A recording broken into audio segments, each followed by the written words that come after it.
Donc on commence le Kitsour sur la Torah, c'est page 12 dans la brochure.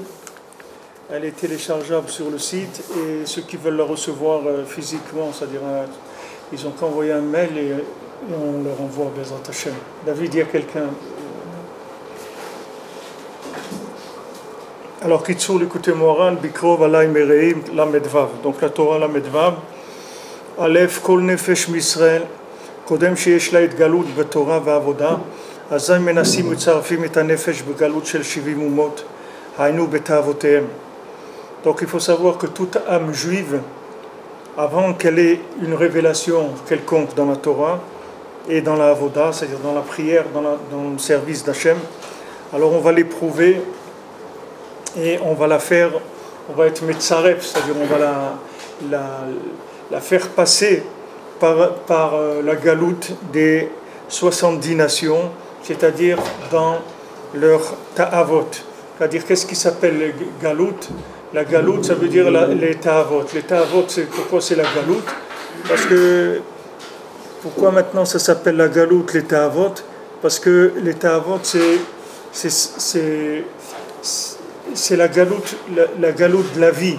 C'est-à-dire, il y a la galoute physique quand quelqu'un il se trouve en dehors d'Eretz Israël, alors ça s'appelle une galoute physique, mais il y a une galoute spirituelle, c'est quand quelqu'un il vit dans un autre monde, c'est-à-dire il vit dans ce monde, mais il n'a pas trouvé comment il fallait vivre. Alors quand on est dans les ta'avot, les plaisirs de ce monde, ça c'est la galoute de l'âme, c'est-à-dire que l'âme elle est en galoute, c'est-à-dire que c'est une interprétation de la vie qui n'est pas comme il faut. De la même manière que quand quelqu'un il n'est pas à sa place, il n'est pas sur la terre d'Israël, alors c'est une galoute. Quand quelqu'un n'a pas un comportement adéquat d'après ce qu'elle demande la Torah, alors ça aussi s'appelle galoute.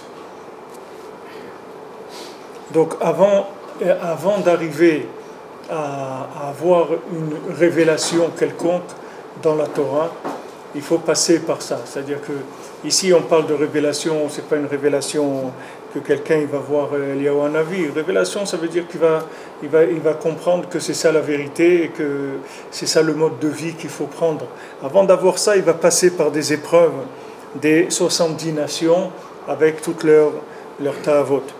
Ki kol uma ve'uma mi'ashivim umot yesh la midara bifnei atzma ma she'en bechaverta.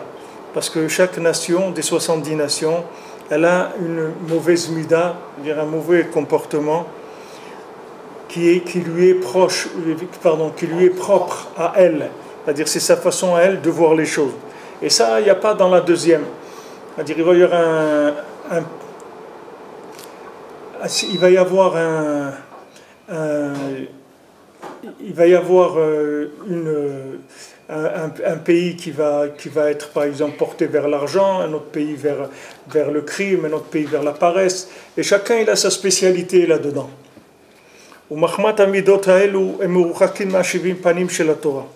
Et à cause de ces mauvaises midot, c'est ça qui les éloigne des 70 facettes de la Torah.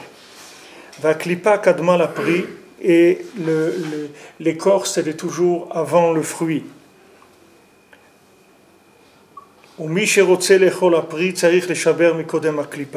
Celui qui veut manger le fruit, d'abord il faut qu'il casse la klipa, il faut qu'il casse l'écorce. לכן קודם התגלות הדעת, שהתגלות התורה, שעיקר הדעת והחוכמה האמיתית. Maintenant, avant d'avoir une révélation du da'at, la révélation du da'at, c'est la révélation de la Torah qui est ça le ikar du da'at, c'est-à-dire la conscience, הדעת והחוכמה האמיתית, c'est-à-dire qui s'appelle la véritable chokhma. La véritable chokhma, c'est la science de la vie. C'est ça la véritable chokhma. C'est pas la connaissance. La connaissance, c'est pas la véritable chokhma. La véritable chokhma, c'est la science du vécu. C'est-à-dire quand quelqu'un il sait vivre, alors ça s'appelle du da'at. Et ça, c'est la véritable chokhma. C'est-à-dire que d'après ce que Rabbeinu dit ici, on peut comprendre que quelqu'un il peut avoir de la connaissance de Torah, mais il n'a pas de da'at. C'est-à-dire que même s'il a de la connaissance de Torah, mais il ne sait pas vivre avec. C'est-à-dire c'est comme si quelqu'un il a une machine chez lui, il dit j'ai acheté une super machine et tout, mais il ne sait pas l'utiliser. C'est vrai, il est là, elle est chez lui, elle est branchée, même il y a des signaux lumineux, mais il ne sait pas quoi, il sait pas s'en servir. Donc c'est pour ça que Chachamim disent Imdaat Chasarta Makanita. Si tu sais pas t'en servir, à quoi ça te sert de savoir tout ça? Alors tu sais. Alors, non, qu'est-ce qu'on a? Il y a un médecin, il connaît la médecine, il sait, mais il ne sait pas soigner les gens. Alors, il s'appelle qui sait quelque chose, il ne sait rien du tout. Tout ce qu'il sait, ça sert, il faut qu'on puisse s'en servir de la connaissance. Si on ne peut pas s'en servir, si la personne elle a des midotes de goy avec de la connaissance juive, là, il n'a rien fait. Il n'est pas plus avancé qu'avant. Ce qu'il faut avoir, c'est une chokhma amitit. Quand on parle chokhma amitit, ça veut dire que c'est une chokhma qui est viable. C'est-à-dire que c'est une chokhma qu'on peut vivre avec, peut faire des choses avec. Alors ça s'appelle chokhma amitit. Mais si c'est une chokhma que je ne peux rien faire, alors il vaut mieux la laisser là-bas, parce que c'est pas... Qu'est-ce que je vais faire? Alors je sais, mais j'arrive pas à le faire. Je ne sais pas comment on fait ça. Quelqu'un, il n'a pas la halacha, il connaît la Mishnah, il connaît le Chumash et tout, mais il ne sait pas la halacha. À quoi ça sert? Et ça ne lui sert à rien ce qu'il connaît. Il ne peut pas s'en servir. Donc avant d'avoir une galoute de da'at, c'est-à-dire on parle maintenant de galoute de chokhma amitit, c'est-à-dire de Torah, de da'at, c'est pour ça on va le faire passer par des épreuves des 70 nations. Parce qu'un gilouï de chokhma, de Torah, ça veut dire que j'ai trouvé comment faire. C'est ça le goulou de la Torah. Si j'ai découvert rien que ce que Hachem il attend de moi, mais j'ai aucune idée comment on fait, alors il ne s'appelle pas être galop de Torah. Ça s'appelle galop de Chokhma Stam, mais pas Chokhma Amitit. Ça ne s'appelle pas Chokhma Amitit. C'est le même dans les gens qui ne connaissent pas beaucoup les enseignements de Breslev, alors souvent ils demandent pourquoi il y a écrit Tzadik Haemet. Pourquoi il y a des tzaddik à sheker? Qu'est-ce que veut dire un tzaddik? Tu peux dire un tzaddik à sheker. Un tzaddik c'est un tzaddik. Tu veux dire un tzaddik à sheker? Non, un tzaddik à emet, c'est-à-dire c'est le tzaddik qui a la méthode pour vivre la Torah. C'est ce que ça s'appelle tzaddik à emet. C'est-à-dire les midot, c'est-à-dire il sait te transmettre la Torah avec le mode d'emploi. C'est-à-dire il te donne le mode d'emploi avec la Torah, pas que la Torah. Il te donne en même temps ce qu'il faut pour le faire. On va dire que c'est une chokhma qui passe à travers la mida de l'homme et pas par la connaissance. Voilà, ça arrive dans les midot. Ça peut arriver aussi par la connaissance, mais ça va jusqu'à la mida. C'est comme si quelqu'un te dit, voilà, tu sais, ça serait bien, hein, il vient chez toi, il voit que le manger chez toi, tu cuisines tous les jours, etc. Il te dit, mais pourquoi tu n'as pas un frigidaire pour garder le manger? Et tu dis, tu sais, il faudrait que tu aies un frigidaire. Tu lui dis merci. Mais si tu ne donnes pas l'argent pour l'acheter, le frigidaire, il vaut mieux qu'il reste tranquille. Qu'est-ce qu'il est venu t'embêter dans ta vie? Toi, tu as une façon de vivre, tous les jours, tu fais du manger frais, c'est tout. Tu ne sais pas que ça existe, le frigidaire. Après, Kinam Shalom, quand il est arrivé à la yeshiva, il n'avait pas de frigidaire. Ils n'avaient pas de frigidaire chez eux. Tous les jours, ils mangeaient ce qu'ils mangeaient, c'est tout. Il n'y avait pas de stock de nourriture. Maintenant, tu viens, tu dis à quelqu'un... Tu sais, et c'est bien, il faudrait que tu aies un frigidaire, parce que ça change la vie, etc. Mais il faut que tu lui donnes l'argent, il n'a pas, lui, pour acheter le frigidaire. Parce que à quoi ça sert que tu lui as dit? C'est la même chose, tu viens, tu dis à quelqu'un, tu lui dis, tu sais, il faut faire la Torah, il faut se lever le matin tôt, il faut toujours faire du chesed, il ne faut jamais s'énerver, il faut pas avoir de la jalousie. Et il dit, mais moi, tout ça, j'ai tout ça, moi. J'ai toutes ces maladies-là, je les ai. Alors, il ne faut pas que tu les aies. Tu vas voir quelqu'un qui est malade, il est à l'hôpital, tu vas lui dire, il ne faut pas que tu sois malade. Hein. Et si jamais demain je viens, je te vois encore malade, je viens avec un bâton demain, je vais te frapper. Qu'est-ce que tu veux que je fasse? Je vais te dire, tu connais un docteur, tu connais quelqu'un, alors amène-le qui me soigne. Mais tu crois parce que tu m'as dit ne sois pas malade, je vais guérir. Ça ne sert à rien de me dire ça. Tu es en train au contraire, de m'enfoncer le couteau dans la plaie, ça ne me sert à rien. Alors, tzadik haemet, c'est ça ce que s'appelle tzadik haemet. Par rapport à un tzadik stam. C'est-à-dire, quand on va dire un tzadik stam, ça veut dire c'est un tzadik qui connaît le haemet. Mais le tzadik haemet, c'est celui qui te fait vivre le haemet. Ça s'appelle tzadik haemet. Tzadikim amitiyim, c'est ça ce que ça veut dire. Tzadikim amitiyim, c'est des gens qui savent faire en sorte que les gens ils vont faire la Torah, pas connaître seulement. Alors il y a des tzadikim qui connaissent la Torah, mais ils peuvent juste faire une exposition, c'est tout. C'est-à-dire, ils te font un exposé ou une exposition comme tu veux, et te disent voilà comment un juif il doit être. Un juif il doit être comme ça, comme ça, comme ça doit être quelqu'un qui est généreux, qui est gentil, qui est toutes les bonnes midotes, il est patient, il a un bon œil sur l'autre, il ne fait pas de la shonara, il n'a pas de rancune sur personne, il n'a pas de la haine sur personne, il te fait un exposé pour te représenter qu'est-ce que c'est un juif. Et après, il ferme la valise, il part et bonne journée à tous. Et on se voit une autre fois, si vous voulez, pour notre exposé. C'est-à-dire, il t'expose que c'est la Torah. Mais ça peut être un tzaddik, parce que tzaddik, ça veut dire il connaît le tzedek. Voilà, c'est ça. Il ne va pas te rouler, il ne va pas te faire un exposé sur la bourse de Tokyo ou des trucs. Il ne va pas te dire c'est là-bas que ça se passe, etc. Pas du tout. Il va te dire voilà où ça se passe. La Torah, c'est ça, et ça, et ça, et ça. Voilà ce qu'il faut faire. Maintenant, comment on fait ça? Ça, c'est là, il dit ça, vous verrez avec les gens qui s'occupent des travaux pratiques. Ça, la technique, je la connais pas. J'ai pas le mode d'emploi. Je peux vous exposer la machine comment elle marche, mais le mode d'emploi, je ne connais pas. Alors, c'est important parce que les gens, ils sont mis de balbel avec cette notion-là. Qu'est-ce que ça veut dire tzaddik ha'emet? Alors ça, dans les Sfarim de Breslev, vous verrez très souvent ça. Tzadik amiti, chacham amiti, tzadik ha'emet, tzadikim amitim. C'est ça la définition. C'est-à-dire ce sont des gens qui ont le mode d'emploi de la Torah. En plus de la connaissance de la Torah, ils ont aussi le mode d'emploi.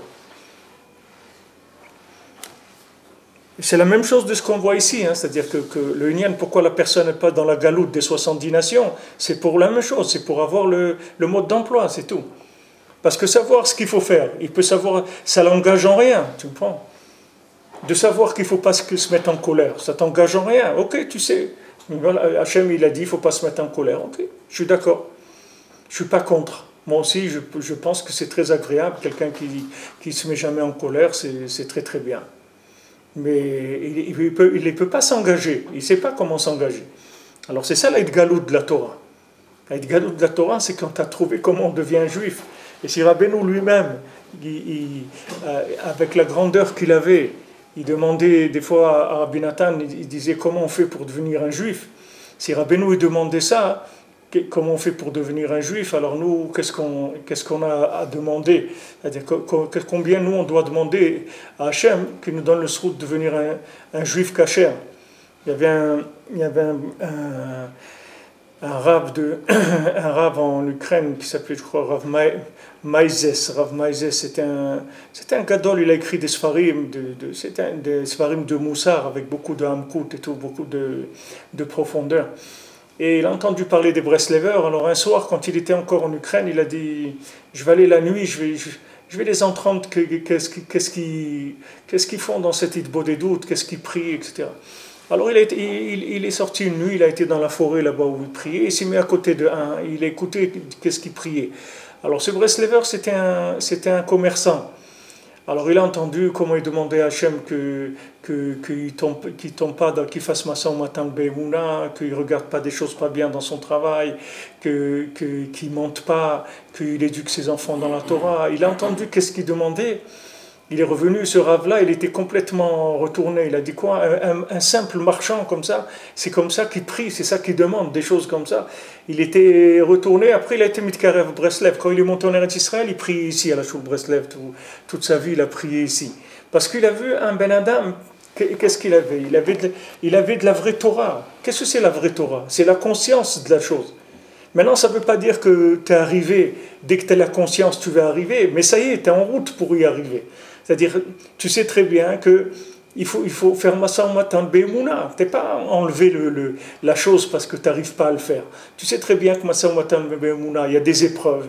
Et justement, tu vas voir Klipa Kadma l'a pris. Tu sais que tu vas rencontrer des clipotes et des épreuves qui vont venir pour te faire tomber du Massa au matin de Be'emouna. Alors tu vas te battre pour ne pas tomber dans ta Avat Mammon. Ça s'appelle quelqu'un qui a un Gilouï de la Torah. Gilouï de la Torah, ça veut dire que tu veux faire la Torah. C'est-à-dire que tu es en train de te battre pour faire la Torah. Ça s'appelle Gilouï de la Torah. Mais si tu ne te bats pas, ou tu n'as pas envie de le faire, ça s'appelle que tu ne sais pas ce que c'est la Torah. Tu crois que la Torah, c'est un plus, mais ce n'est pas la vie. Le jour où tu comprends que c'est ça la vie, alors tu veux vivre comme ça.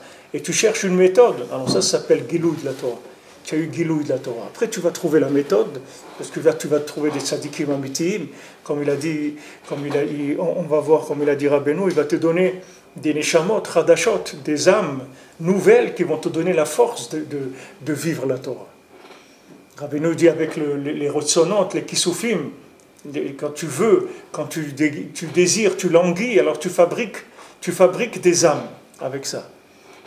Tu fabriques des âmes et ces âmes elles vont te donner la force de faire ce que tu as besoin de faire et que tu n'arrivais pas à faire jusqu'à maintenant. C'est-à-dire cette nouvelle âme va te permettre de lutter contre la clipa. Des fois cette nouvelle âme c'est la tienne, c'est pas celle de quelqu'un d'autre, mais pour l'instant tu n'arrivais pas à rentrer en contact avec elle. Alors quand ça passe par le tzaddik amiti, alors le tzaddik amiti peut te donner, comme Rabbeinu dit que celui qui vient chez lui à Ouman, alors il lui rend ce qu'il a perdu. Il rend les avédot. C'est écrit que le tzaddik il rend les avédot. Il rend ce que tu as perdu. Qu'est-ce que tu as perdu? C'est toi que tu as perdu. Le premier qui s'est perdu dans le monde, c'est toi. Qu'est-ce que tu as perdu de plus? C'est toi-même. C'est ça que tu as perdu. Quelqu'un dit, voilà, j'ai perdu ma vie, je me suis perdu dans ma vie, j'ai perdu mon temps. Tu sais, tout ce que les gens ils perdent. Le rôle des gens, ils perdent beaucoup plus que ce qu'ils gagnent dans leur vie. Le rôle des gens, ils sont plus en perte qu'en bénéfice dans ce monde. La plupart des gens. Alors maintenant, tu vas chez le tzaddik, il te rend ce que tu as perdu. C'est-à-dire, lui, on avait parlé de ça la semaine dernière, que lui, il a ton âme, elle est en dépôt chez lui, et lui, il peut te rendre ton âme. Comme ça, il te rend ton âme. À travers la Torah qui t'enseigne, les massés, il te rend ton âme. C'est pour ça que je vous ai dit que quand vous écoutez des shiurim de Breslev, vous avez l'impression qu'il parle de vous, que c'est pour vous qu'il a fait. Il dit, c'est pas possible, il connaît trop bien mon truc et tout. Mais parce que c'est toi qui parles, c'est pas lui. Il te donne ton âme à toi. C'est pas la sienne qui te donne, c'est la tienne qui te donne. Alors tu entends quelque chose qui te concerne, tu dis mais c'est ça, c'est ma vie ça. Bien sûr c'est toi, mais tu l'as pas, c'est toi, mais tu l'as pas encore pris de manière à vivre avec.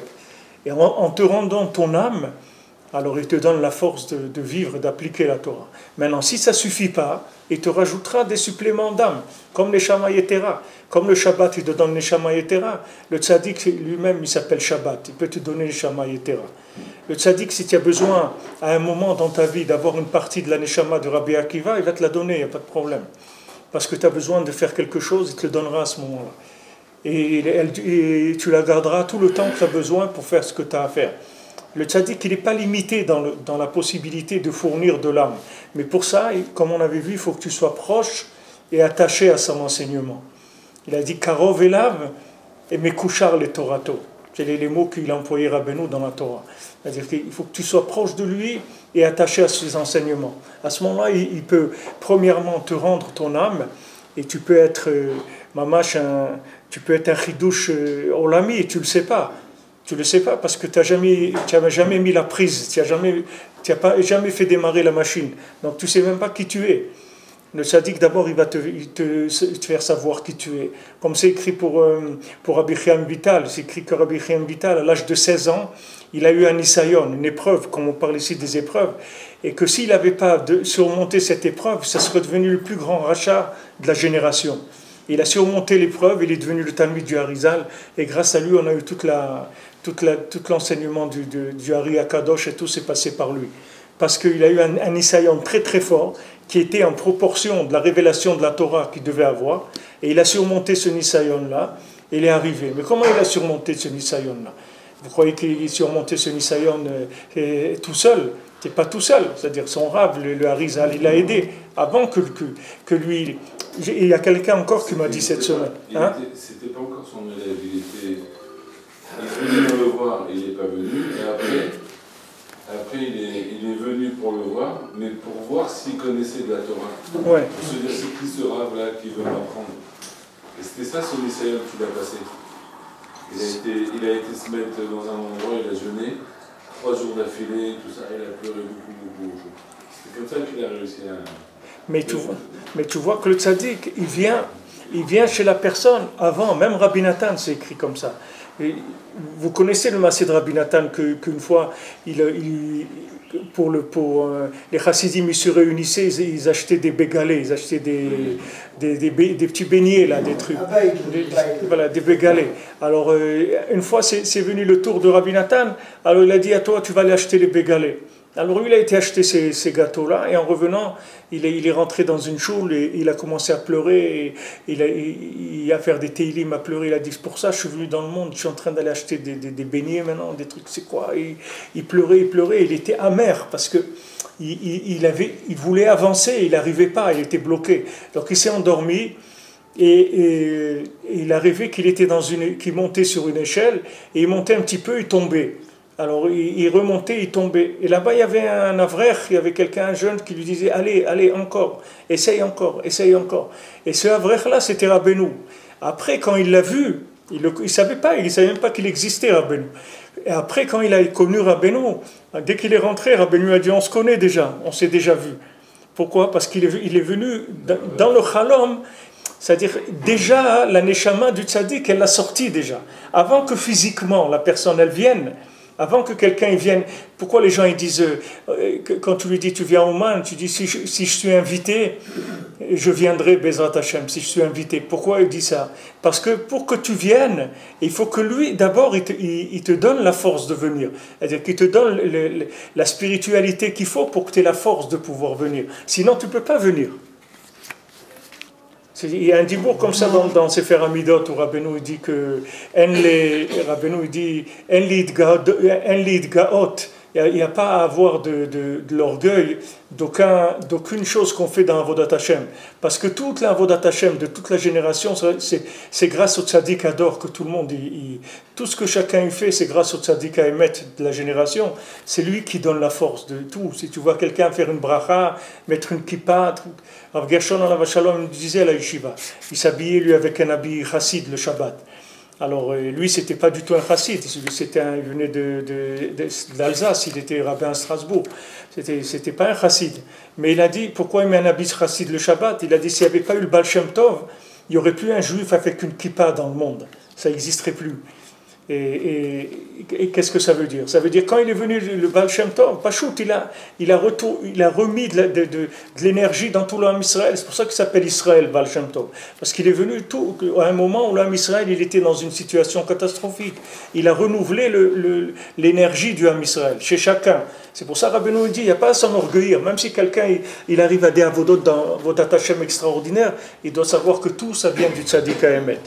C'est-à-dire que le union de la Galout de la Torah, c'est ça. C'est que le Tzaddik Haemet, il t'envoie des halakim de Neshama, que ce soit la tienne ou que ce soit celle d'un autre tzaddik.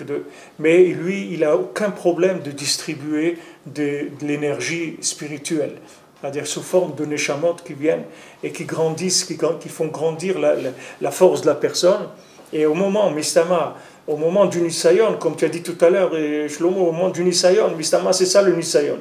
Est-ce qu'à ce moment-là, le tzaddik, ou bien va être Hanan, comme il dit, E'aberana, et la Shon Eibour, c'est-à-dire E'aberana, il dit lui-même, Moshe Rabbeinu, il dit à Hachem, E'aberana, c'est-à-dire, si tu rentres en Eibour, toi en moi, alors tout est ouvert. Il n'y a plus de lignan que je ne peux pas rentrer en Eretz Israël.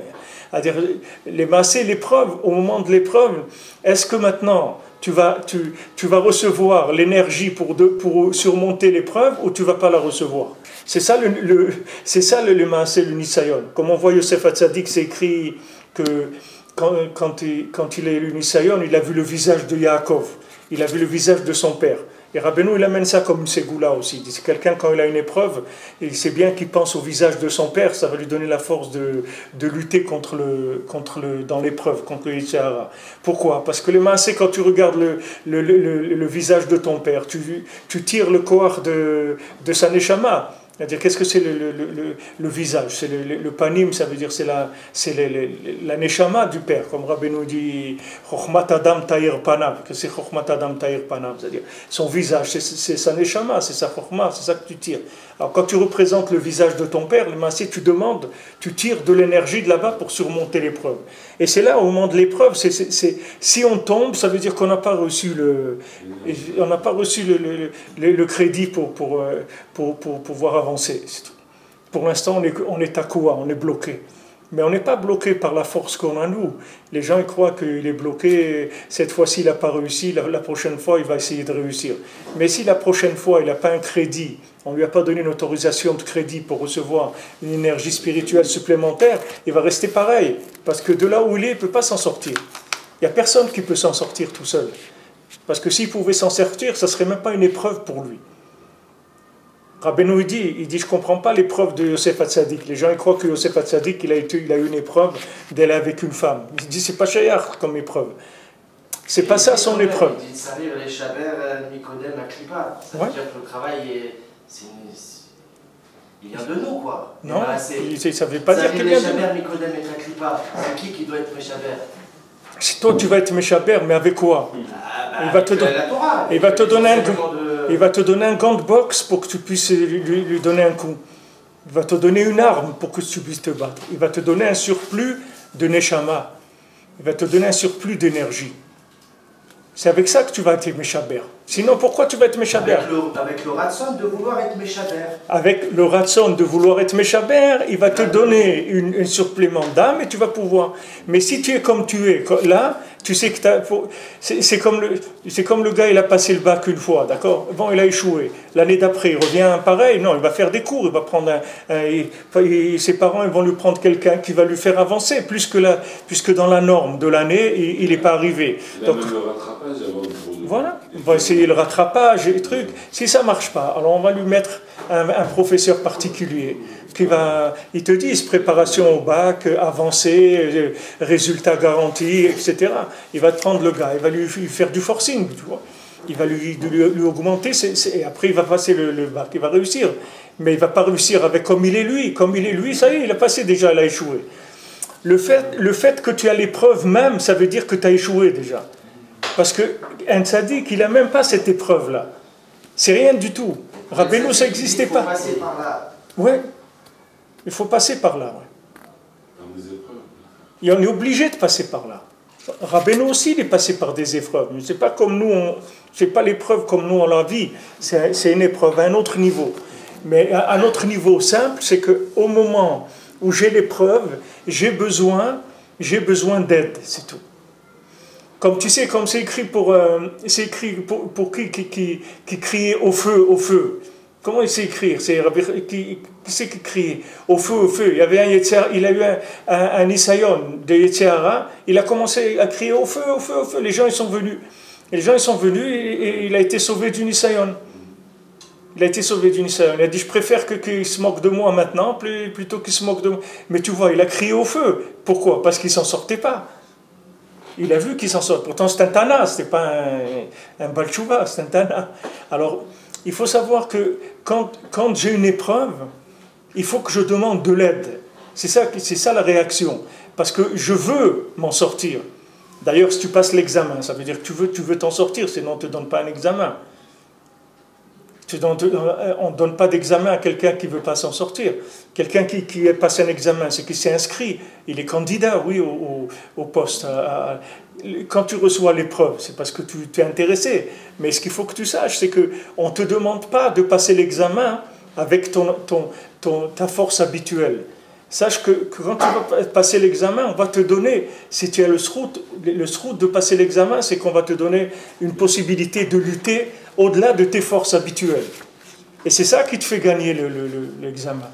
Et après ça y est, une fois que tu t'es sorti de ça, maintenant le prochain examen, une fois que tu as appris comment ça marche, tu vas demander.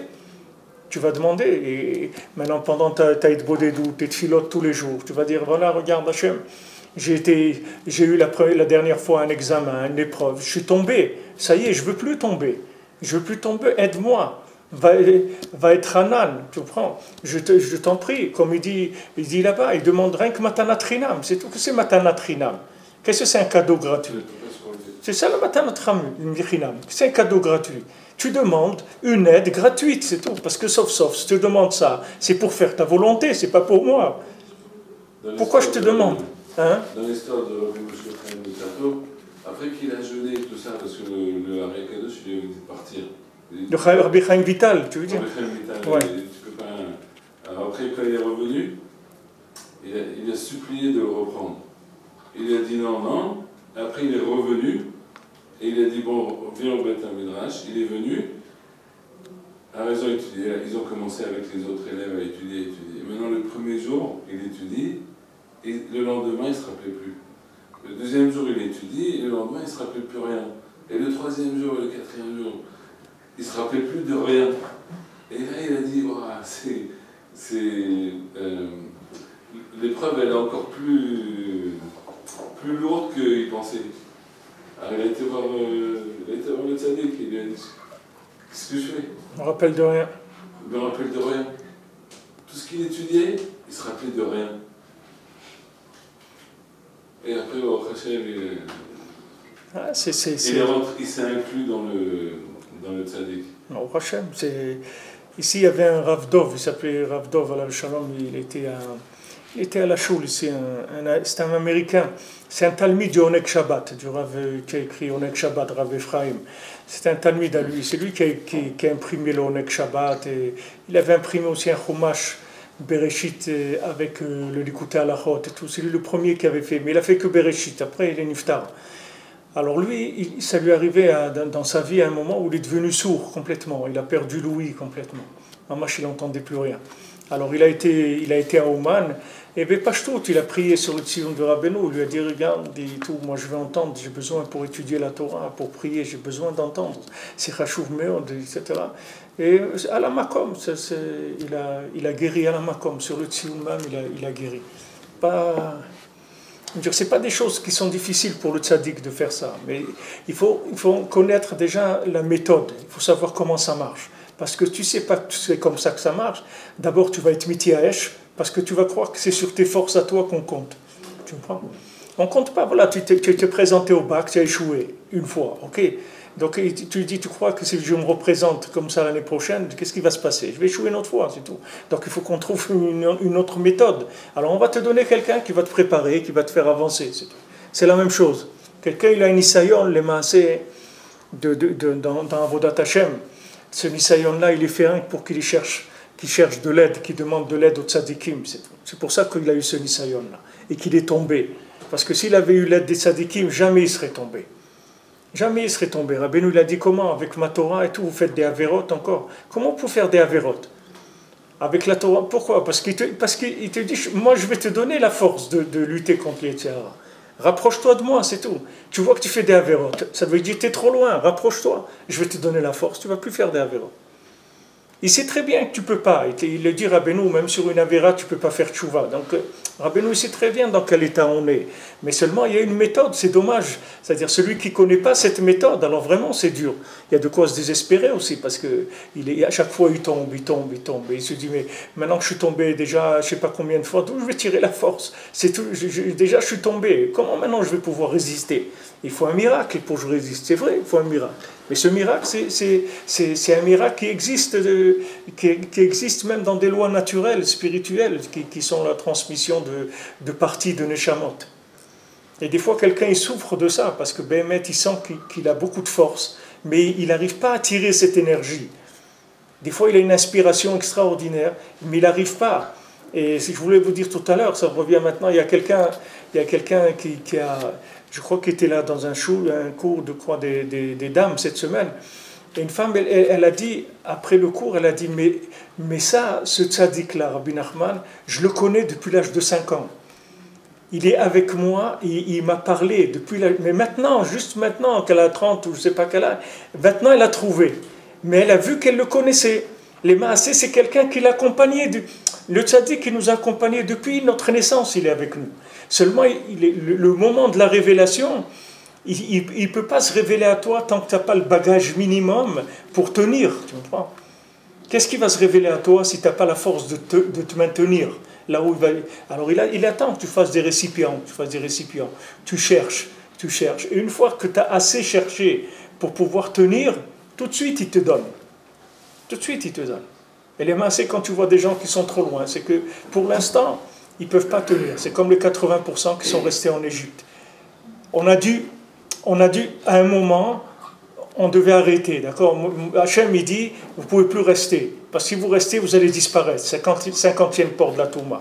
210 ans en Égypte, on sort. Mais quand on sort, les massés, il n'y a que 20% de nous-mêmes qui sont sortis. 80, il est resté là-bas. Et après, on va rapatrier les bagages, petit à petit. Mais ça va être une vie entière, on va mettre. Si on réussit, on va mettre une vie entière pour rapatrier les 80%. C'est pour ça que tous, ils voulaient retourner en Égypte. Il a dit, tu nous as fait sortir d'une terre où il coule le lait et le miel. C'est comme ça qu'ils appelaient l'Égypte. Une terre extraordinaire où il coule le lait, le miel, c'était super et tout là-bas. Pourquoi? Parce que 80% de chacun aussi, il est resté là-bas. C'est-à-dire la conscience, elle était que 20%, c'est tout. Alors maintenant, nous déjà à 20%, Rabbeinu, il te sort. À 20%, il te sort. Et des fois, il te sort parce que tu arrives à un moment dans ta vie, et ça chacun il le sait, où tu vas prendre une bifurcation que plus jamais tu peux revenir de là-bas.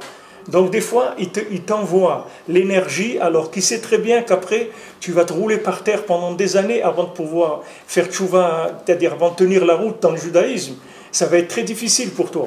Mais comme c'est un moment où c'est une sakanat nefashot, c'est-à-dire que la personne risque de tomber dans un endroit où elle ne peut plus remonter, donc il le sort déjà.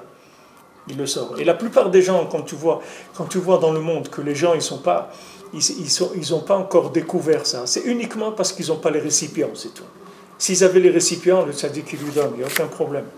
Oui, c'est mon chien. C'est quoi tenir? Il ne peut pas tenir dans la imuna du tzaddik? Tenir dans le judaïsme. Tenir en tant que juif qui fait les mitzvot. Il n'aura pas la force. Quand vous dites que quand je tiens bon une épreuve, c'est-à-dire que j'ai reçu l'énergie du tzaddik. Et l'autre côté, si je ne tiens pas bon, le tzaddik il ne vient pas à moi. Alors là, on tourne en général. J'ai pas compris. Vous avez dit, s'il voit que je ne vais pas tenir, alors il ne se voit pas à moi. Mais d'un côté, celui qui me donne l'énergie pour tenir, c'est lui.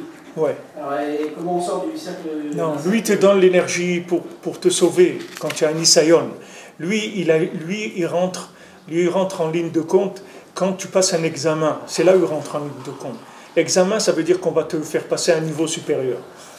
Donc à ce moment-là, lui, il intervient. Mais après, entre cet examen de première année et l'examen de deuxième année, il y a un programme. Ce programme, tu vas le faire. Si tu ne veux pas le faire, l'examen de deuxième année, il n'arrivera jamais. Il ne viendra jamais. Tu comprends? Donc le programme, je suis seul. Et à l'examen, le tzaddik qui vient m'aider. Au moment de l'examen, il te donne l'énergie pour réussir l'examen. Tu es passé en deuxième année. Maintenant, tu vas travailler. Tu vas travailler pour que se présente à toi la nouvelle épreuve. Tant qu'elle se présente. Le travail, tu travailles avec ce que tu as reçu déjà. Ce qu'il t'a donné, il ne va pas te l'enlever. Tu travailles avec ça. Mais tu vas avoir une épreuve plus grande après. Ou dans un autre domaine. Mais il te dit, En shumit galut batora, tant que tu ne passes pas par une épreuve. Maintenant, comment tu vas vivre l'épreuve? Il te donne la solution après. Comment tu veux vivre cette épreuve-là? Comment tu veux passer? N'importe qui. Qu'est-ce qu'on demande le matin? Lo allié des nisayon, lo allié des bisayon. C'est-à-dire, ne me donne pas d'épreuves, je ne peux pas. Mais Rabbeinu, il demandait des épreuves. Rabbeinu, il demandait à Hachem, éprouve-moi, tu vas voir que je vais tenir. Tu comprends? Parce que Rabbeinu, il n'avait pas peur. Il savait très bien son degré d'attachement à la Torah. Il n'avait pas peur. Mais nous, c'est le contraire. Nous dit, donne pas d'examen. Nous fais-nous cadeau gratuit, c'est tout. Nous n'examine pas. Donne le cadeau, c'est tout. Ne me fais pas passer l'examen parce que je suis sûr d'échouer. Ce que je veux dire, c'est tenir, c'est par rapport au tzaddik ou tout par rapport à la vie d'attaché en général? Parce que rien que le fait de s'attacher au tzaddik, en soi-même, c'est un olam et c'est une guerre. Ouais. En soi-même, il y a des degrés, il y a des choses. Quelqu'un peut avoir la conscience du moins d'Hachem, il fait les mitzvot et tout ça, mais il monte et il descend dans son attachement au tzaddik. Donc c'est l'attachement au tzaddik. Mamash qui est chachouf ici. L'attachement au tzaddik, sache que c'est tout. Quand il y a ça, tu as tout. Ouais, tout le reste, c'est secondaire après. Ça, c'est la base pour pouvoir vivre un judaïsme normal. Si tu n'as pas ça, tu ne peux pas vivre un judaïsme normalement. C'est-à-dire que tu ne peux pas t'engager dans la Torah et tu ne peux pas comprendre la Torah. Parce que la Torah, c'est une Torah de Moshe. La Torah, elle est à Moshe Rabbeinu, elle n'est pas à toi, ni à moi. La Torah, elle doit passer par Moshe. Tu comprends? C'est comme, c'est comme le manger, si tu vois à la maison, tu vois, il y a le marché qui est prêt, les légumes, la viande, tout, mais il faut quelqu'un qui te le cuisine, ce manger. Sinon, c'est pas mangeable pour toi. Tous les tikkunim du monde, c'est comme ça. Regarde le pain, combien de mitzvot il y a dans le pain de birurim, la viande, combien de birurim dans la viande, avant que tu puisses la manger. Tout ça, c'est que pour des tzimtzumim, pour que tu puisses prendre les nefashot qu'il y a là-dedans. Mais dans la Torah, c'est pareil. Pourquoi elle doit passer par le tzaddik? Quelqu'un dit non, moi, je suis chassid d'Akadosh Baruch Hu. Moi, je prends direct d'Hachem. Ok, c'est comme si quelqu'un il prend direct sur la vache, il coupe le steak sur la vache, il le mange. Et c'est verminachai, c'est pas de la viande. Il peut pas. Ça, le tzaddik, c'est la base du judaïsme. Il y a une brochure de Rav Shmuel Horowitz qui parle, toute cette brochure, elle parle que de ça. Qu'est-ce que c'est l'union du tzaddik dans Avodat Hashem? Cette brochure, il a faite pour répondre à des gens, pour leur dire la chashivut de l'attachement au tzaddik. Comment on peut la trouver? En la demandant par mail, je te l'envoie, je l'ai dans mon ordinateur. Il y a même quelqu'un qui veut la traduire. J'ai été mitorer il n'y a pas longtemps pour la traduire et on va essayer, Bezat Hashem, parce que c'est des yesodot, l'aïmouna dans le tzaddik. Il t'amène de toute la Torah, les preuves. Et il y a même un pérouche dessus maintenant de quelqu'un qui est venu amener d'autres explications de la Torah par rapport à ce qu'il a dit. Tu vois, ils ont fait celui-là avec le pérouche déjà, celui que j'ai. Mais c'est un date, si on ne t'a pas appris ça. C'est comme si quelqu'un, on ne lui a pas appris qu'il y a une école. On lui a amené tous les livres, tu vois, d'école. On l'a fait rentrer dans une pièce, on lui a mis une bibliothèque, et on ne lui a pas dit qu'il faut aller à l'école. Alors lui, il est là avec les livres. Au début, il regarde les photos, tu vois. Il regarde toutes les photos qu'il y a dans les livres. Des livres où il n'y a pas de photos, ça ne l'intéresse pas.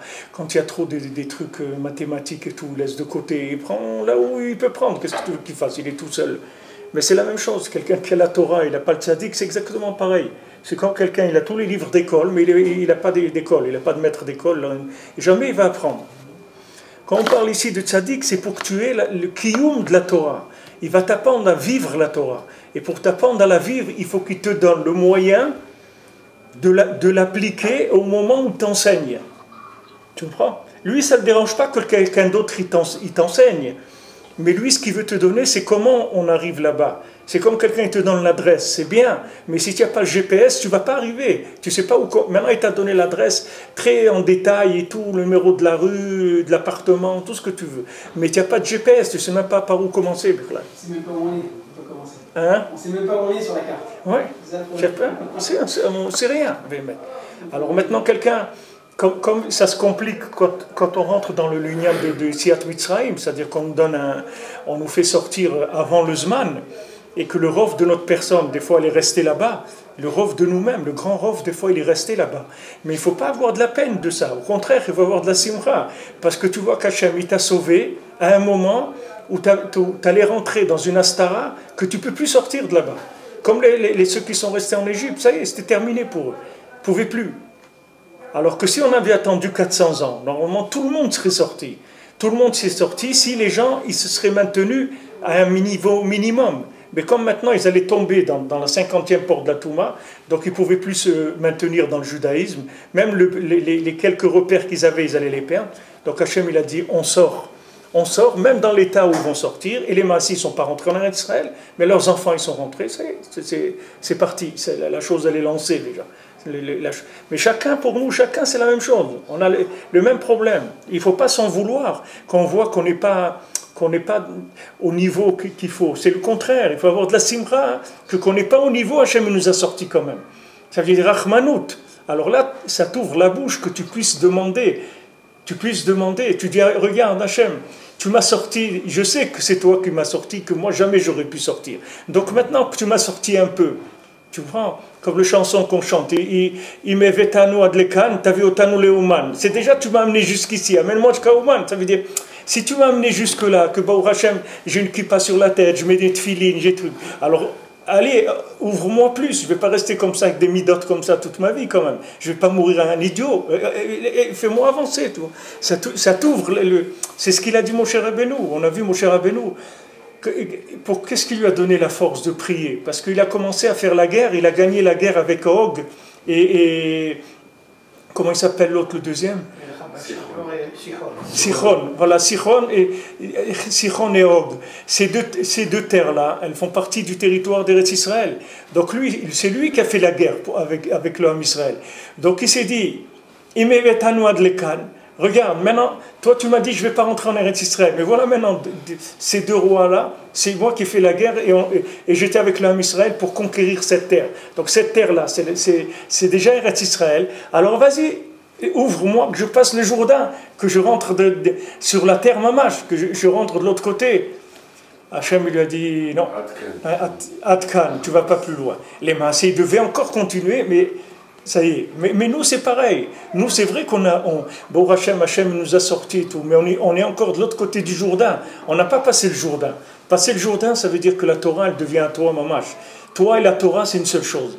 Il n'y a plus de vie sans Torah, il n'y a pas de Torah sans vie. C'est tout, c'est que ta vie c'est la Torah et tu vis pour la Torah et la Torah elle vit pour toi. C'est-à-dire il n'y a rien d'autre dans ta vie.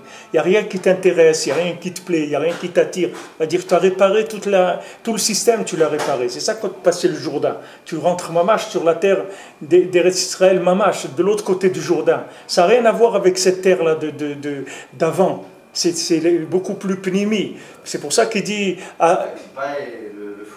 Hein? C'est la clipa et le fruit. Il y a une partie, c'est-à-dire il y a un peu de clipa parce que le guilou il est moins grand. Il dit là-bas à Harazé va Levanon, Harazé c'est Yerushalayim, Levanon c'est le Beth Amikdash.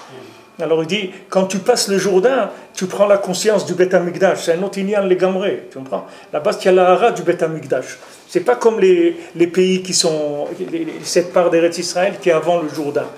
Il y a beaucoup à ouvrir sur ça, parce que ce sont des notions qui sont fondamentales dans la Yahadut. Mais regarde Rabbeinu Rachmanout, qu'est-ce qu'il t'apprend? Tu sais que ces choses-là, il n'y a pas beaucoup de gens dans le monde qui savent ça. Je parle des Talmidei Chachamim, des Mekoubalim, il n'y a pas beaucoup de gens qui savent ça, ce qu'on est en train d'étudier ici. Que les Kadmout dans la Torah, elle marche comme ça. Il n'y a pas beaucoup de gens qui savent ça.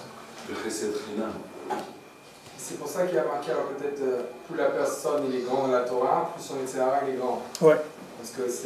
Parce que à chaque fois qu'il y ait une examen de la Torah, il faut qu'il ait un Yetzirah qui soit plus grand. Ouais. Et comme ça, c'est comme celui qui est en 5e année, et ou en première année, c'est pas le même examen. Ouais. Donc en réalité, tout le monde a toujours le même Nisayon, qu'il soit enfermé dans une yeshiva ou dans le monde des affaires ou dans un galut profond. Il a l'épreuve pour passer au niveau supérieur. Par rapport à lui, là où il va passer. Par rapport à lui, au niveau supérieur. Mais il y a des gens, qui ont un essayon, par exemple, pour manger. Ils ont un essayon de manger du chocolat tous les jours. Il faut qu'ils mangent 2-3 tablettes de chocolat. Et un autre, c'est pas là-dedans qu'il a son essayon. C'est dans la quantité, par exemple, de ce qu'il mange. Un autre, c'est chacun dans la même chose. Il y a des niveaux et des niveaux d'ensof dans chaque chose. Alors chacun, il est en train de lutter. Mais tant que quelqu'un, il faut savoir que Rabbeinu s'est engagé, que Rabbeinu peut être Mekarev, le monde entier à Hachem. Tous les goïms et tous les juifs, ils peuvent être Mekarev Ota. Mais seulement, pourquoi on attend? On attend juste la maturité qu'il faut pour pas qu'il y ait de rejet, c'est tout. Parce qu'il y a des gens, tu sais que si tu les rapproches maintenant, ils vont tomber. Ils vont retomber. Le tzaddik, il ne veut pas que tu retombes. Le tzaddik, il veut que tu rentres et ça y est. Alors dès que tu tiens à peine un tout petit peu, tu vas tenir debout un tout petit peu. Et des fois, il y a des midot. Une mida qui est bien dans la personne. Ce n'est pas que tous les gens qui ne sont pas religieux, ce n'est pas des gens qui ont des midot. Il y a des gens qui ne sont pas religieux et ils ont des très bonnes midot. Ils sont honnêtes. Alors des fois, dès qu'il y a une mida qui est réparée chez quelqu'un, qui va lui permettre de tenir, il le rentre, même s'il va souffrir le bonhomme. Mais avec cette mida-là, il va tenir dans le judaïsme. Alors il rentre, c'est tout. Il rentre et après il va travailler, il va commencer à rapatrier, il va recevoir son cadre petit à petit. Il reçoit chaque jour un colis qui revient, chaque jour un truc, chaque jour, jusqu'à qu'il se reconstruise. Et s'il n'arrive pas à se reconstruire, c'est pas grave. S'il a eu des enfants, ils vont continuer. Mais ça a l'air technique, parce qu'il dit ou Kesheba Nefesh Begalut, Aza Yutsarer Litzok Kolot Arbe la Hachem Yitbarach. Ça a l'air technique. Ouais, c'est technique. Tu cries Hachem de tout ton cœur et tu sors. Ouais. C'est ça, c'est technique. Ouais. Et quand tu veux crier, qu'est-ce qui va se passer? C'est ça qui va se passer. Il va t'envoyer un tzaddik, il va te donner un surplus d'âme. C'est ça sinon que tu vas crier, alors qu'est-ce que tu veux qu'il fasse? Tu cries à Hachem, donc il te répond, forcément. Si tu Ça veut dire te répondre ici. Il te répond, Hachem. Qu'est-ce que ça veut dire te répondre? Par ce cri-là, il te sort. Ouais, il faut qu'il te sorte. Comment il va te sortir? C'est qu'il va t'envoyer de l'énergie. Cette énergie-là, elle passe par le tzaddik. Même quand Pinchas, il a eu son Isayon, qu'il ne savait pas s'il devait les transpercer les deux ou pas, il a demandé à Moshe Rabbeinu qu'il ne savait pas. Quand Hachem il a voulu nommer Pinchas Cohen, il a demandé à Moshe Rabbeinu, il lui a dit, est-ce que tu permets que je lui donne le titre de Cohen? Alors Moshe Rabbeinu il a dit, mais qui je suis moi que tu me demandes? Il dit, non, si tu ne me dis pas que tu es d'accord, je ne lui donne pas. Parce que c'est à Moshe Rabbeinu que ça appartient, la distribution de la spiritualité. C'est écrit dans le Rabbeinu. C'est lui qui a reçu tout, c'est-à-dire lui il a tout reçu. Rabbeinu dit dans l'Écoutez Moran, le tzaddik de la génération, c'est lui qui donne à tous les tzaddikim d'être des tzaddikim. C'est lui qui leur permet à tous d'être des tzaddikim. Et Rabbeinu il dit, regarde, des fois un tzaddik, je lui ai donné, c'est moi qui l'ai rendu tzaddik et après il m'attaque à moi. Moi je l'ai rendu tzaddik, il se retourne contre moi. Et tous les tzadikim, tu vois bien, Moshe Rabbeinu, c'est que les gens qui étaient avec lui qui étaient des tzadikim. Les autres, ils sont les miragliers, tous les gens qui n'étaient pas avec lui sont partis complètement à l'ouest dans leur façon de voir le judaïsme. Que ceux qui étaient avec lui sont restés. Alors c'est sûr que quand tu cries vers Hachem, qu'est-ce que Hachem il va te répondre? Mais il te répond à travers Moshe. Il te répond à travers Moshe, comme Rabbeinu dit dans l'Écoutez Moran, il y a des gens qui ne veulent pas aller chez les tzadikim pour prier. Ils veulent dire, moi Ani Emloch, et Avimelech, Ani Emloch, moi je suis capable de prier tout seul. Je n'ai pas besoin d'aller chez le tzadik pour qu'il prie pour moi. Et il se trompe. Il doit aller chez le tzadik et le tzadik il va prier pour lui. Moshe Rabbeinu, il a reçu l'énergie qu'il faut pour être Moshe Rabbeinu. Bien sûr, bien sûr. C'est bataille. Mais seulement c'est sa recherche. C'est Moshe le tzaddik. Cette énergie, elle provient du Ratsa. Ouais. Rabbeinu dit, chercher. De vouloir servir Hachem. Ouais. De vouloir, ouais. Il avait un vouloir qui était au-dessus de tous les autres. C'est pour ça qu'il a été Moshe Rabbeinu.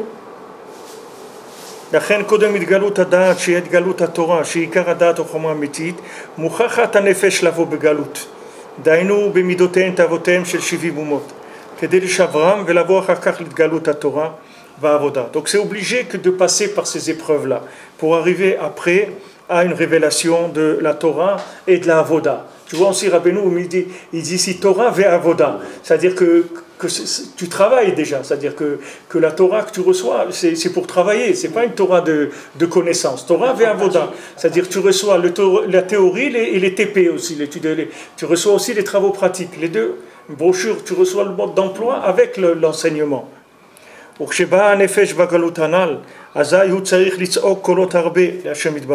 Maintenant, quand l'âme elle vient dans cette galoute, elle doit crier beaucoup de voix vers Akadosh Baruch Hu, Aklulim beshivim kolot, qui sont inclus dans les 70 voix. Comment ayoledet mamash tzoeket mahmat merirut keev chevle leda. Comme elle crie la yoledet, c'est la femme qui doit enfanter parce qu'elle est amère et elle a mal, elle a très mal des douleurs d'accouchement. Shivim kolot, 70 voix, keneget shivim tivot, shebemizbor yancha Hashem beyom tzara. Comme les 70 mots qu'il y a dans le misbor de Ya'ancha Hashem Beyom Tzara. Chez Belo Ze Ifshar La Leled. Donc il reprend mamash les mots que Rabbeinu il a dit dans la Torah.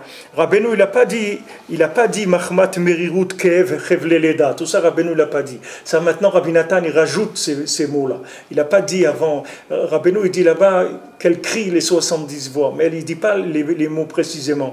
Rabbi Nathan il ouvre là-dessus que elle crie parce qu'elle a mal, la douleur de l'accouchement. Donc, tant que maintenant quelqu'un il n'est pas arrivé, elle a une douleur d'accouchement, c'est-à-dire qu'il a une douleur d'être là où il est. C'est-à-dire qu'il a une douleur, ça lui fait mal. Tant que ça lui fait pas mal, c'est pas la peine de discuter. De quoi on va discuter? Tant que ça lui fait pas mal, Il y a pas on ne peut pas parler, Rabbeinu dit dans la Torah Kouf même, dans l'écouté moral, que si les oreilles qui va sentir Behemet la douleur de ses avérotes, c'est-à-dire qu'il dit Kol Zman Shelibo Atum Ve'arel Ve'eno Margish et Kev Khatav, alors il ne peut pas sentir parce qu'il a le cœur bouché, il a le cœur qui est arel encore, donc il ne sent pas. Quand quelqu'un il va commencer à vouloir chercher, alors là il va commencer à crier. Il y a des gens qui disent ouais mais pourquoi Chatzot, la Hitbodedut, tout ça c'est compliqué, mais c'est parce que les gens ils n'ont pas cherché. C'est sûr que si tu cherches de la connaissance de la Torah, tu n'as pas besoin de faire Hitbodedut et Chatzot, c'est pas nécessaire. Tu peux apprendre la Torah comme l'université, mais si tu veux changer, si tu veux t'approcher d'Hachem, alors là tu vas voir que tu n'arrives pas. Et tu as beau savoir, et tu restes comme tu es, tu ne changes pas. Donc il te donne des méthodes qui vont te changer, mamache. Tu as besoin d'une méthode. Mais cette méthode, on va te la révéler que le jour où tu vas commencer à crier.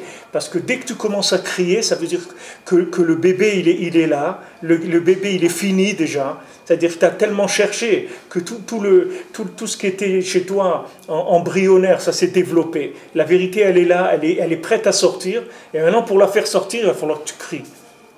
Et tu vas crier. Tu vas crier jusqu'à ce que tu vas la faire sortir. Mais déjà, pour arriver à ce niveau de cri-là, il faut avoir une recherche avant d'arriver là. C'est-à-dire que ce n'est pas tout le monde qui crie. Les gens ils te voient et te disent « Mais pourquoi tu cries ? Qu'est-ce qu'il y a à crier ? Moi, je suis très bien. » Tu dis « Mais il ne te manque rien dans ta vie ?» Tu dis « Non, moi, je suis très bien. Voilà, Baruch Hashem, je travaille et je fais ma partie de tennis le dimanche, j'ai mes trucs, on a la maison de retraite, de vacances pour l'été, on est très bien, on ne nous manque rien du tout. » Mais quelqu'un comme ça, tu vas pas commencer. Toi, tu vas lui parler. C'est-à-dire, il a la vérité chez lui, elle est embryonnaire pour l'instant. Alors tu attends que le fœtus il va grandir, c'est tout. Quand il sera grandi, que la personne elle va souffrir de cette douleur-là, alors là, c'est là où elle va crier. Et là, elle va commencer à chercher. Elle va commencer à chercher. Rabbi Israël Cardonner, il raconte, Rabbi Israël Cardonner, il allait chez les tzadikim. Il leur demandait, je veux de la Hirat Shamaim.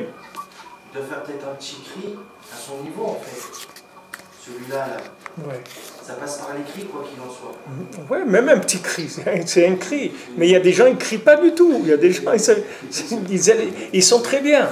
Rabbi Israël Cardonner, il allait chez les tzadikim de l'époque, il leur demandait une bracha. Alors qu'est-ce qu'il écrivait sur le « Je veux un Hirat Shamaim ».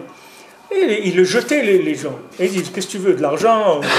Non, pour nous, c'est geld, tu veux un peu d'argent et tout. Qu'est-ce que tu demandes d'une bracha pour de la Hirat Shamaim ?» Il dit, tout le monde le jetait. C'est que quand il a trouvé Rabbeinu, que là, il a vu que là-bas, c'est ça que les gens y cherchaient. Alors il a dit, c'est ici ma place. Mais avant, il cherchait, les gens ne comprenaient pas. Mais qu'est-ce que tu cherches, mon fils? Reste tranquille. Tu peux pas, voilà, tu vas à la synagogue le samedi, tu fais ta cache-route, tu mets tes tefilines, mais qu'est-ce que tu veux? Et il dit, moi, je sais pas, il me manque quelque chose dans ma vie. Il me manque quelque chose. Je dis, mais non, mais tu es jeune, ça va te passer, etc. Mais ça passe pas. Pourquoi ça passe pas? Parce que c'est un cri de l'âme. C'est pas un cri de quelqu'un qui a un malaise social. C'est qu'il n'est pas bien, il a quelque chose qui le dérange. Il doit trouver quelque chose. Alors il crie. Des fois de crier, c'est de parler comme dans le fils du Rav. Ses amis, il a parlé à ses amis, comme on dit, que Yodia Tsaharo le Rabim. Des fois, il fait savoir à ses amis, il dit, voilà, j'ai mal. Mais ses amis, c'était aussi des Talmidei Chachamim, parce que lui, c'était un grand Talmid Chacham. Il leur a dit, voilà, je ne suis pas bien, il me manque quelque chose. Alors, ils lui ont dit, tu devrais aller chez le tzaddik. Je pense qu'il faut que tu ailles chez le tzaddik là-bas, il va t'aider. Et après, son père, il est venu. Son père, c'est quoi? Av Bachorma. C'est-à-dire, son père, c'est Chokhma, c'est Abba, c'est la Chokhma. C'est-à-dire, la Chokhma ne le laissait pas aller. Il lui disait, mais toi aussi, tu connais toute la Torah, comme lui. Mais la différence, c'est que lui, il a vu la Torah. Toi, tu la connais, mais lui, il la vit. Tu comprends? Comme le maasé qu'elle rapporte à Naël, celui qui raconte celui qui a été étudié à la yeshiva et qui revient chez lui à la maison. Alors, son père, il réunit toute la communauté, il dit, voilà, mon fils, il a étudié 20 ans à la yeshiva, il va vous faire un discours. Alors il fait un discours, il dit Bereshit bara Elokim et hashamayim et haaretz. Au commencement, Hachem a créé le ciel et la terre. Alors voilà, il s'arrête. Alors son père, il avait honte. Il dit quoi? C'est ça la dracha de quelqu'un qui a étudié 20 ans à la yeshiva. Il dit, c'est même ta petite sœur de 5 ans, elle sait ça. Il lui a demandé, la petite elle a dit qui est-ce qui a créé le ciel et la terre? Elle a dit c'est Akadosh Baruch Hu. Alors lui, il a dit à son père, elle le dit, mais moi je le sais. C'est pas la même chose, tu comprends? Il y a le dire et il y a le savoir. Le savoir, ça veut dire le date, ça veut dire tu le vis. C'est vrai qu'il y a des gens qui sont des grands Talmidei Chachamim, mais ils ne vivent pas la Torah. C'est pour ça qu'Al Pi Halacha, c'est écrit dans Shulchan Aruch, que si tu dois choisir le rav d'une communauté, tu dois prendre un rav qui vit la Torah, même s'il connaît une seule Masechet du chasse, c'est écrit là-bas, il connaît tout le chasse, mais il ne le vit pas. C'est pas qu'il ne fait pas les mitzvot, c'est-à-dire qu'il ne peut pas te le communiquer. Là-bas, elle appelle vivre, ça veut dire qu'il ne sait pas donner du goût à l'enseignement. C'est-à-dire qu'il ne le vit pas assez pour te le faire passer. Alors même si le rav il connaît une seule Gemara, mais il sait la vivre et te la faire passer, tu dois le nommer à lui. Pourtant c'est grave, s'il ne connaît pas le rov du chasse, il va arriver des problèmes. Mais il vaut mieux qu'il y ait des problèmes dans des domaines, mais qu'au moins un domaine, il marche, parce qu'avec ça tu peux t'en sortir après. Après tu peux crier et tu vas trouver d'autres choses. Mais le Icard de la Chokhma, c'est ça, c'est-à-dire c'est le vécu. C'est ça qui cherchait le fils du Rav. Il avait un chisaron, il lui manquait quelque chose. Nous, ce qui lui manquait, on ne sait pas ce que c'est. Mais ce qu'on sait, c'est qu'il avait été voir le tzaddik, alors Mashiach il serait venu. Ça, on le sait, de ce manque-là. Comme le Harizal, quand il a dit ses élèves, priez pour que... Voilà, c'était le Yortzat du Harizal. Maintenant, là, vendredi, quand on a fait le cours jeudi soir. Le Hari Akadosh, il a dit à ses élèves, priez pour que Mashiach ben Yosef, il ne meure pas. Et eux, ils ont pas compris de quoi il parle. Mais c'était lui, Mashiach ben Yosef. S'ils avaient prié, ils seraient restés, ça y est, la Géoula, elle commençait.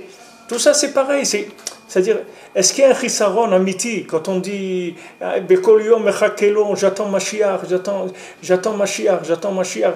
Qu'est-ce que tu attends? Tu attends quoi? Tu es là en train de l'attendre ou tu l'attends? Tu as préparé ta valise, comme il avait le Chafetz Chaim, il avait la valise prête, toujours, avec les vêtements pour monter à Yerushalayim, et lui c'était un Kohen pour faire l'avoda des Kohanim. Elle était là, sa valise, elle était là. Lui, il attendait vraiment, parce qu'il attendait comme quelqu'un qui va voyager, il a préparé ses affaires déjà. Ça veut dire tu attends. Tu attends quoi? Est-ce que Béhémet, tu attends? Même si tu ne parles pas du Mashiach Klali, mais au moins ton Mashiach à toi, ta Géoula pratique, tu l'attends? Tu la veux? Ou bien ça te suffit comme tu vis là, tu es bien? Si tu es bien comme ça, tu vas voir, tu ne vas pas crier. Mais si tu n'es pas bien, tu vas crier. Tous les jours, tu vas crier.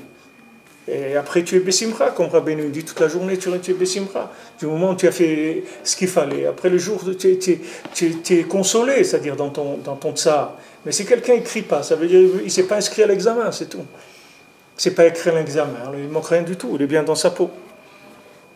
Chez Belozé, Yefchar la leled, Veidgalout Batora Vavoda, Iprinat Leda. Donc Rabbeinu te le dit, Idgalout dans la Torah et dans la Avoda, c'est Leda. C'est-à-dire Torah et Avoda, c'est ça Leda. C'est-à-dire qu'il va sortir un bébé, pas un Nefesh Asher Asu Becharan, pas comme il faisait Abraham et Sarah qu'ils enfantaient des Neshamot, des guérim. Non, que tu vas enfanter un bébé qui va marcher. C'est-à-dire, ça y est, c'est quelque chose de viable. C'est pas un principe spirituel. C'est pas que tu as appris de la Torah, c'est de la Avoda. C'est-à-dire, ça marche tout de suite, tu travailles avec. Tu fais quelque chose. Tu peux commencer à couper le bois, faire des choses avec. Ça marche. Tu vas te changer avec ça. Chez Iskel Azel et des Shivim Kolot, avec les 70 voix, il va être zoché de ça. Chez Itzok Achi Rachem Alav Hashem Izbahar. D'ailleurs, Rachem, c'est comme Rechem, c'est la même chose. Chez Rachem ou chez Rechem, c'est la même chose. Rechem, c'est le ventre où il y a le bébé qui se forme. Et Rachem, c'est la même chose. C'est-à-dire, quand tu demandes Rachem, les maasé, tu veux sortir le bébé du Rechem. C'est ça que tu demandes.